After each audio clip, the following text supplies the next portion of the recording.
जन कल्याण न्यूज में आपका स्वागत है। महाराष्ट्र के पूर्व गृह मंत्री अनिल देशमुख को सुप्रीम कोर्ट द्वारा बड़ा झटका लगा है। महाराष्ट्र के पूर्व मुख्यमंत्री अनिल देशमुख पर पुलिस को 100 करोड़ के वसूली के टारगेट देने के मामले में ईडी ने कई बार नोटिस भेजा, लेकिन अनिल देशमुख कभी भी इन्वेस्टिगेशन के लिए सामने नहीं आए। उन्होंने ईडी के सामने उपस्थित होने से इनकार कर दिया। अनिल देशमुख ने ईडी से होने वाली कार्रवाई से बचने के लिए सुप्रीम कोर्ट में याचिकाएं दायर की थी, जिसमें उन्होंने ईडी द्वारा की गई इन्वेस्टिगेशन को रोकने के लिए एक याचिका दायर की थी। ईडी द्वारा दिए गए समन्स को रद्द करने की याचिका सर्वोच्च न्यायालय को की थी। ईडी द्वारा अरेस्ट होने से बचने के लिए भी उन्होंने एक याचिका दायर की थी। सुप्रीम कोर्ट ने इन सारी याचिकाओं को खारिज करते हुए अनिल देशमुख को बड़ा झटका दिया है। अब महाराष्ट्र राज्य के पूर्व गृह मंत्री अनिल देशमुख के पास कोई भी विकल्प नहीं बचा है। ईडी ने अनिल देशमुख के नागपुर स्थित प्रॉपर्टी पर भी छापेमारी की थी और अब उन पर मनी लॉन्ड्रिंग का भी समन्स ईडी जारी कर सकती है। अब राज्य में 15 अगस्त के बाद सभी होटल और रेस्टोरेंट 10 बजे तक खुले रहेंगे। महाराष्ट्र सरकार की ब्रेक द चेन के अंतर्गत कोविड नियमों के लगे कड़े निर्बंध अब कम कर दिए गए हैं। हालांकि थिएटर्स, सिनेमाघर और मंदिर अभी भी बंद रहेंगे। रात 10 बजे तक शॉपिंग मॉल भी खुले रहेंगे, लेकिन यह भी बताया गया है कि महाराष्ट्र में शॉपिंग मॉल में केवल उन्हीं लोगों को प्रवेश दिया जाएगा जो दोनों टीके लगा चुके हैं। प्रवेश से पहले उन्हें सर्टिफिकेट दिखाना जरूरी होगा।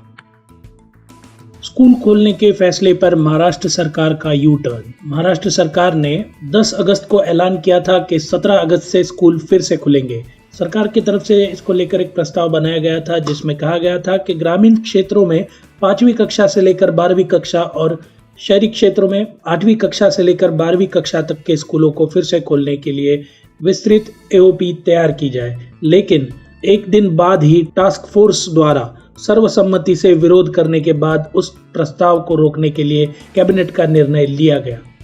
बुधवार रात शिक्षा विभाग और टास्क फोर्स के बीच हुई बैठक में मुख्यमंत्री उद्धव ठाकरे भी मौजूद थे और टास्क फोर्स की माने तो 18 साल से कम उम्र के बच्चों को कोरोना टीका नहीं लगाया जा रहा है और आशंका है कि तीसरी लहर से ये बच्चे प्रभावित हो सकते हैं। इसके अलावा स्कूलों में तापमान जांच करने, मास्क पहनने, संरक्षित बेंच और साबुन, सैनिटाइजर जैसी बुनियादी ढांचा भी उपलब्ध नहीं है।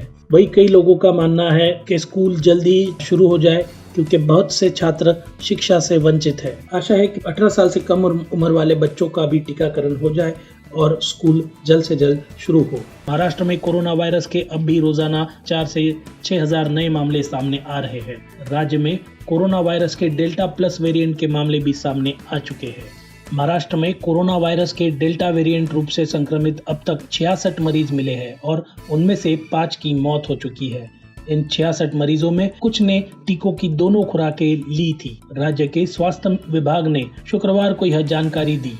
मुंबई में कोरोना वायरस के डेल्टा प्लस स्वरूप से संक्रमण से 63 साल की एक महिला का मौत का पहला मामला सामने आया था। डेल्टा प्लस स्वरूप के सबसे ज्यादा 13 मामले उत्तर महाराष्ट्र के जलगांव से आए हैं। वहीं रत्नागिरी से 12 और मुंबई से 11 मामले आ चुके हैं। बता दें कि सबसे अधिक डराने वाली बात यह है कि कोरोना के दोनों टीके लगने के बाद भी अब डेल्टा से लोगों के मरने की खबरें आ रही है। उल्लासनगर महानगर पालिका अग्निशामक दल के 4 अधिकारियों को राष्ट्रपति शौर्य पदक द्वारा नवाजा गया है। 15 अगस्त स्वतंत्रता दिन के अवसर पर राष्ट्रपति द्वारा शौर्य पदक दिए जाते हैं, जिसमें 25 अग्निशामक दल के अधिकारियों एवं कर्मचारियों का नाम था। उसमें से 8 महाराष्ट्र से थे और उसमें भी उल्लासनगर महानगर पालिका अग्निशामक दल के 4 अधिकारियों का समावेश था। इस सम्मान की वजह से हर उल्लासनगर वासी का सीना गर्व से भर गया। इन 4 कर्मचारियों के नाम है उल्लासनगर महानगर पालिका के चीफ अग्निशमन ऑफिसर बाळू नेटके, deputy chief officer Pankaj Pawar, station अग्निशमन ऑफिसर संदीप आसेकर और राजेंद्र राजन। जनकल्याण न्यूज इन वीरों को उनकी देश सेवा और संकट समय में दिखाए गए उनके शौर्य को सलाम करता है और राष्ट्रपति शौर्य पदक मिलने पर उनका अभिनंदन करता है। जनकल्याण न्यूज देखने के लिए धन्यवाद।